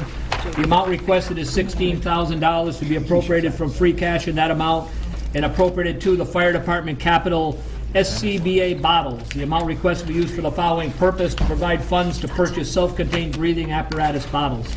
I believe the fire chief's still here and may want to address the council as to the need. As I said, if the mayor's got a penny, I want it. These bottles are the bottles we wear on our backs. They carry the breathing air that we need to go into the fire. The air packs and the bottles were purchased, the first round, I believe, was in 1996. The second one was in 2005 or 2006 through federal grants. The bottles have a 15-year lifespan. After 15 years, we can no longer use them because of the makeup of the bottles. They're governed by the Department of Transportation, go figure. They say they're no good. DPU, huh? Yes. So, right now, we have 15 bottles that we had to remove a service because of their age. What that does is that's 15 less times a firefighter can go into a building. We go in, they're rated for 30 minutes. Based on the person, you can get anywhere from 8 to 30 minutes worth of work. The average firefighter gets about 15 minutes worth of work. After 15 minutes, you have to come out, get a new bottle, go back in. Right now, we only have enough for everybody in the fire ground to come out and do 1 bottle change, which means either we stop going into the building or we wait for West Hampton, Westover, or Russell to come with a mobile trailer to refill our bottles, which takes lead time. Starting in September, the second batch of bottles we bought start to go out. So by the end of November, we'll be down where we have 1 bottle that we can change for every firefighter who goes in. And not every firefighter is at every fire, but that greatly reduces our ability to fight interior fires. So by not having these bottles, it puts the firefighters at risk and it puts the public at risk. The proposal is to purchase off of a state bid, so we don't have to go out to bid. and we are only buying a bottle, so we're saving about $185 per bottle, but the valve that fits into the top. We're not buying those. We're taking the old ones off. One of our contractors that does our fire extinguisher work has agreed to help us with his equipment and our manpower and change those over at no cost. So instead of probably only getting, we're probably increasing by almost a third. If you see the bottles, they're very small. When you look at the price on them, when we first started buying them, they were $350 a piece. They're closer to $700 and $800 now.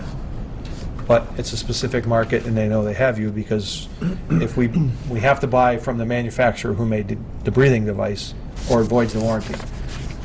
God forbid a firefighter gets injured or killed in a house fire, the manufacturer is going to walk away, wash their hands, because the warranty is voided, their federal death benefits would be withheld. So it's just a bad place to be all around, and we're, once again, going with the most financially responsible option of only replacing the bottles and not the valves. Okay.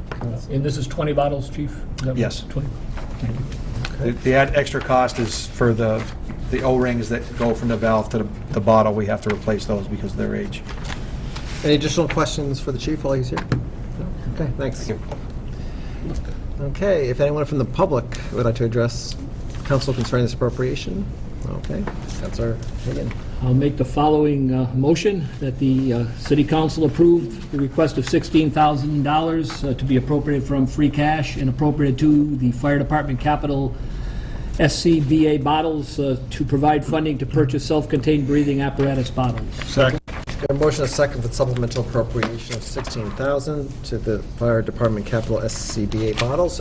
Additional questions or comments? All those in favor? Aye. Oppose, abstain? Motion passes. The second supplemental appropriation tonight, I'll do a second reading, dated April 29th, 2015. Request is hereby made for approval of the following appropriation. The amount requested is $19,810.44 to be appropriated from free cash, and that amount, $19,810.44, and appropriated to the fire department sick leave incentive. The amount requested to be used for the following purpose: to provide funds for a sick leave buyback for an unanticipated retirement. I don't know if the fire chief wants to come back up. You were not joking about the Yeah, you're not joking about that last penny, are you? This one is an unfortunate, as you know, in the budget every year when I do have a predicted retirement, it is budgeted for. This is a firefighter who's going out because of damage to his lungs. He's no longer able to function as a firefighter, so it was an unanticipated retirement. And this is the sick leave buyback that is in the current collective bargaining agreement. This firefighter, the reason that amount is because he was maxed out. He is not somebody who abused his sick time, so over the years he has saved this city countless dollars by not abusing his sick time, and he had maxed out what he was allowed per contract. So this, I said, this is an unanticipated retirement, not due to normal injury. It's due to an illness. Okay, any questions, Councilor Kuzminski? I know you answered this before the Finance Subcommittee, but I think it's important for the public to understand what the buyback entails, if you could describe. Sure. Someone who stays working, isn't sick, they build up their sick days. By contract, they're allowed to build up 175 vacation days. Now, take in mind, they only earn 15 sick days. Right. They only earn 15 sick days per year, so it takes a while to max that out. Wow. The sick leave is bought back 170 days at 50%. So the savings to the city over the career of that firefighter is pretty significant, because we're not paying somebody time and a half, because this person obviously didn't abuse their sick time. They had 175 days banked up, and they said you earn 15 days a year. So this is an employee who did not abuse his sick time, and to me, I think the sick leave incentive and union contract works well. And we have more firefighters maxing out than we ever have since I've been here, so they're not abusing the sick time. Thank you. Additional questions for the chief? No? Thank you.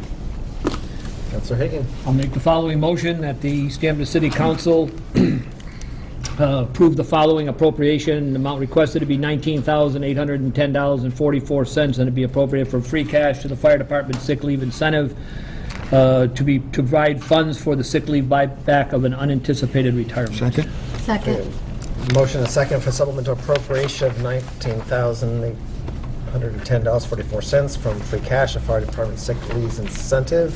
Additional comments or discussion? All those in favor? Aye. Opposed, abstained, motion passes.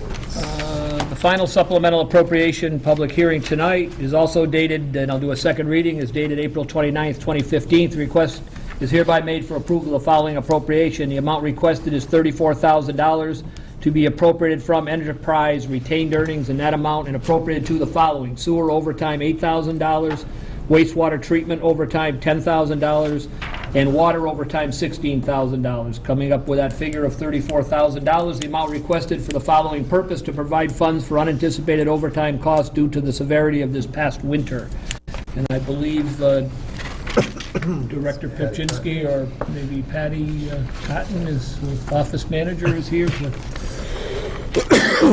There, Patty Cotton, office manager of DPW. Hard winter. We had water lines frozen in places we never thought of. We actually had sewer lines frozen, which we have never had happen before. Wastewater plant, there was a few pump stations where all of a sudden they had water coming into the roofs. The guys fixed them themselves, and so we had the overtime of the guys doing the repairs themselves. Any questions for? No? Thank you very much for your time. If there's no further question, I'll make the following motion.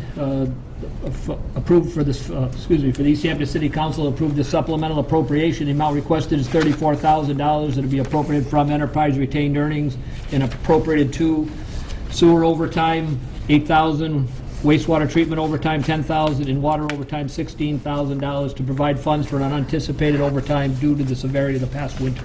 Second. A motion is second for supplemental appropriation of $34,000 from enterprise retained earnings to overtime expenses. Any additional comment, questions? All those in favor? Aye. Opposed, abstained, motion passes. That's it for finance items. Okay. Council Riss, I believe you're doing the administrative codes. Yes, Mr. President, thank you. The Rules Committee met and approved the first two requests from the mayor to make administrative code proposals. I will be asking at the end of my discussion to postpone and continue the public hearing on 15-3. So the councilors are brought up to speed. Abolishing the Industrial Development Finance Authority and restructuring the Economic Development Industrial Commission is pretty much linked together. The Finance Commission, which currently only has Finance Authority, which currently only has one member, is supposed to have 5 members, and they're part of the EDIC. By abolishing it, we reduced the EDIC from 15 members to 10. Now, in discussing this, we discovered that the Finance Authority had some rather interesting powers, which I think should properly be vested with the city and the council. One of those is, in a project, they could bond their own funds, and they could set up projects, and of course, the city's taxpayers are on the hook for these things. So we were happy to look at this and say we would rather have the elected representatives of the city dealing with this kind of project request. So this law is fairly old, and we did vote 3-0 to amend the code to reduce that. Now, by taking that authority away and restructuring the EDIC by making it 15 members to 10 members, it allowed the membership of the EDIC to meet more often with a quorum. When you have 15 members, you need 8 to have a quorum, and that's very difficult with volunteers to get them together. And these are both volunteer organizations. Right now, I believe there's 9 members on the EDIC, if I count this correctly. So if we reduce it to 10, they'll have plenty of members with one opening to meet. And because they haven't been able to meet, they haven't taken minutes, and they haven't dealt with, recommendations to the planner, for instance, and to the city. So we also felt that that was wise to change this committee, abolishing the Finance Authority, and to amend the EDIC membership from 15 to 10 members. And before I make a motion, I'll ask the other councilors on the Rules Committee if they'd like to comment. No, to me, I think you No, handled it it's- pretty well. You handled it. Okay. Sufficed. Okay. So, this is a public hearing, so are there anyone from the administration, the mayor, or anyone want to comment on these administrative code proposals? Okay, thank you. Then I'll make the motion, two motions. The first motion is to agree to abolish 15-1, the abolishment of the Industrial Development Finance Authority. Second. Okay. We have a motion to, and a second, to abolish the Industrial Development Finance Authority. Additional questions or comments? Councilor Kwasinski? I think it certainly makes sense to retain among the counselors the authority to do bonding on projects. And I, for one, would be happy to consider a project for example, an industrial project like for 1 Ferry Street, or any industrial finance that could help this community, but it should be the council that has that authority. Councilor Hagan? Just a quick question, I certainly don't oppose this. Have they ever bonded anything to our least recent knowledge, or it's just?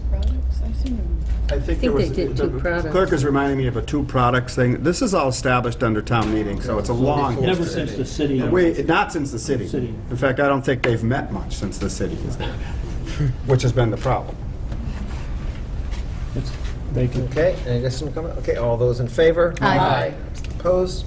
Same. Motion passes. And the second motion, I'll make the motion that under 15-2, that the city council approve restructuring of the Economic Development Industrial Commission from a multi-member body with 15 members to 10 members. Second. Okay, a motion, a second to amend Administrative Code 15-2 to amend EDIC membership from 15 to 10 members. Any additional questions or comments? Just one, I think I understood, there's still 1 member short, even with a 10. I count 9 on this. I'm pretty sure that's correct. So everyone will stay on it, they're not like anyone. will have to No leave. one's told me that they're quitting. Yeah. Okay, I hope not. thank you. Okay, Councilor Kwasinski? Nope. Oh, I thought, okay. Any more comments? Nope. All those in favor? Aye. Aye. Opposed, abstained? Public? I had opened it to the public originally with both of those. Okay. They were both discussed in. Normally, we go one item by item. I just wanted to be sure that we were correct on Well, I did that because both of them are connected. Right. Now, I will ask the council to continue 15-3, but before I do that, if there's anyone from the public who wants to talk about merging the Fair Housing Committee with the Housing Partnership Committee, not seeing any, I will tell the council that we are going to meet again on the 10th to finalize the mission statement and the change in name, which we've asked them to change, and they've been agreeable to that, from the housing partnership, but they're adding the word fair to it. For instance, in the mission statement, which I thank Councilor Hayes for, also will be to include mitigation of renter and landlord issues, for instance, and they're going to add that to their mission statement. They were very kind to do that.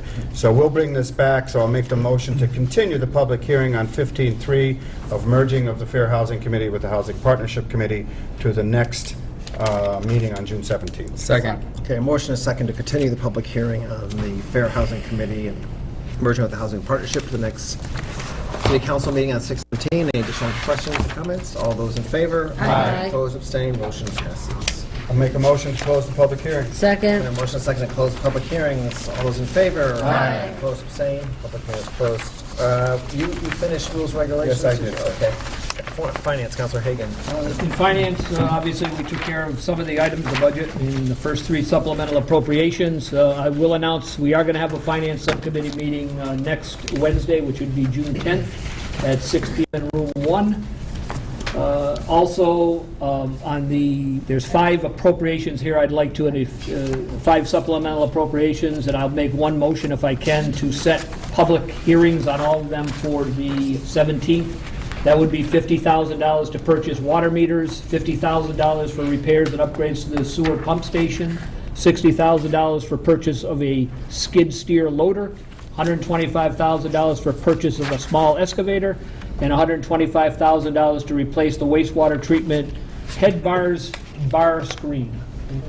Again, all those would be for public hearing on the 17th. Second. Okay, a motion, a second to set public hearings on the previous 5 supplemental appropriations. But June 17th. Any additional questions or comments? All those in favor? Aye. Opposed, abstained, motion passes. And I'd also like to set another public hearing for the 17th, and that would be on a bonding and borrowing request of $1 million to be used for a feasibility study for the new school. And again, that would be for the June 17th meeting. Second. Okay, the second, again, to set a public hearing for the bonding borrowing of $1 million request for the feasibility study for the new school, again, June 17th. Additional questions? All those in favor? Aye. Opposed, abstained, motion passes. I believe that's it for finance, unless there's something on the new business. I forgot to even- I guess I don't think so. I think we're all set. Thank you. Public Safety, Councilor Hayes. Thank you, Mr. President. We have a meeting scheduled for June 9th, Tuesday at 6 p.m. Room to be determined. And I would also like to make an extension request for the street acceptance and the street acceptance protocol, 90 days on each, to keep them on the agenda. Second. Okay, a motion is second for 90-day extension, both for the request for street acceptance for the Paul Street and the acceptance protocol. Any additional discussions? All those in favor? Aye. Opposed, abstained, motion passes. Thus concludes, Mr. President. Thank you very much. Appointments, Winnie. Yes, thank you. We met tonight, and we reviewed the mayoral appointment of John Phillips to Council on Aging, and we voted 3-0 on moving it forward to City Council for their approval. So with that being said, I would like to make the motion that we appoint John Phillips to the Council on Aging with the expiration time of December 31st, 2015. Second. Oh. Sorry. Second. So a motion is second to accept John E. Phillips to the Council on Aging. Any additional questions or comments? Councilor Winnie? Yeah, I just want to say that Mr. Phillips is a retired firefighter from our East Hampton Fire Department. He was a captain, and he is part of that up-and-coming young Council on Aging group that... We call them the young old. Yeah, there you go. Technically, in a Yeah. gerontology term, that's what it's called. The young olds? The young old. Young old. Did you use There the you go, there you go, Councilor Riss. The young old. So, anywho, so we felt that, well, I felt, and the committee agreed with me, that he would be a really welcomed addition coming into the Council on Aging, new blood. Yeah, so. Thank you. Any additional questions, comments? All those in favor? Aye. Opposed, abstained, motion passes. Thank you. Our next conversation goes to our appointment of our new assessor. So after tonight's discussion, we have decided to make our next meeting date for June 10th at 5 o'clock. We will be then going over the evaluation forms and set the interview schedule. To date, we have 4 applicants that the Personnel Director has in her possession. 2 applicants are from sitting assessors presently. That's all I'm going to tell you. We will be setting the schedule for the counselors to go in and review the applications and the resumes. They will be reviewed, and you will be given each an evaluation form to evaluate each applicant and resume. We will then collect that data, and we will then go forth and decide how many of the applicants we want to go forth to interview with. The closing date for the position is this Friday, so there is a possibility that we still may get some applications and some resumes. We will then set, we are looking to potentially hold the interviews on the 24th and 25th of June, if all goes according to plan. We want to try to get this tidied up before going into the July meeting, so that we can maybe come forth with the July meeting with an appointment. Councilor Rist. A couple questions. The meeting on July 10th, of which Councilor Hagan and I already have meetings at 5:30 and 6, that's just to evaluate the current applications. No, we're going to, June 10th June 10th, is I the meant. meeting. Yeah. And we're going to do the evaluation forms that are going to be used by the counselors. Okay, got it. And we are also going to be meeting with the Personnel Director, who we will set up the schedule for the counselors to be able to come into her office to review the applications and resumes and how we're going to do that. I'm thinking because there's only 9 of us, that'll probably be, give her a call, see when she's going to be there. She's there most nights till 6 in her office, so she will be able to accommodate any of you to come in and look at the resumes and the I applications. have a couple follow-ups. So you said there was 4 applicants so far? Right now. Okay, so is it the intent of the Appointments Committee to winnow this down to 3, or are we trying to review all of them? My concern would be that the Appointment Subcommittee take on that responsibility to winnow applications out. If there's a very few of them, I'm hoping we interview them all. We might as well. But I'm asking, what did we do in the past, and what is your intention? We had the personnel director in the past, when we had like 15 to 20 applicants, and the other 2, we had them whittle it down. That's why we're going to do the evaluation forms. We're going to basically let you all look at the resumes and the applications, and you're going to decide amongst ourselves whether or not we should go forward with all the candidates for interviews, or maybe that we should just maybe do, I don't know, how many. So you're going to call another meeting in which you're going to look at all these evaluations and make a decision, and of course, all the counselors will be invited to that. Thank you, that works. Right, okay. But I think we were saying if they stay within these numbers, we will probably interview everyone. Right, good. Councilor Kwasinski, did you have a I question? just was, obviously, the assessor is a critical appointment and a critical appointment from this council. I just wanted to be sure that the evaluation forms weren't going to be completed that night, and we, having Finance Committee meeting that very evening, wouldn't be able to attend. No, So the evaluation forms will be given to us in advance of The that? evaluation forms will be given to you when you go in to evaluate the applications and resumes. When you see Privately, when you're looking at the resumes and whatever, you can jot down whatever comments, do your evaluation on each application that you review. Excellent. Okay? That makes sense. Additional questions or comments? Just so the councilors know, I believe what you're saying is these applications cannot leave the personnel They will office. not leave the personnel's So when we go office. in, you need to leave enough time for yourselves to Yeah. look at these. Yep. Okay. Yep, that's how the superintendent searches are done, that's how most of the searches are done. As you know, or we should know, most of these people kind of want to stay until they get to the point where we invite them in for interviews as being anonymous. Thank you. Before we ask them to come in to be interviewed for the positions, so, okay? Great. Any additional? And I think that concludes my report for tonight. Thank you. Thank you. Ordinance, Councilor Derby. Thank you, Mr. President. We did meet last Wednesday and had some lively discussion.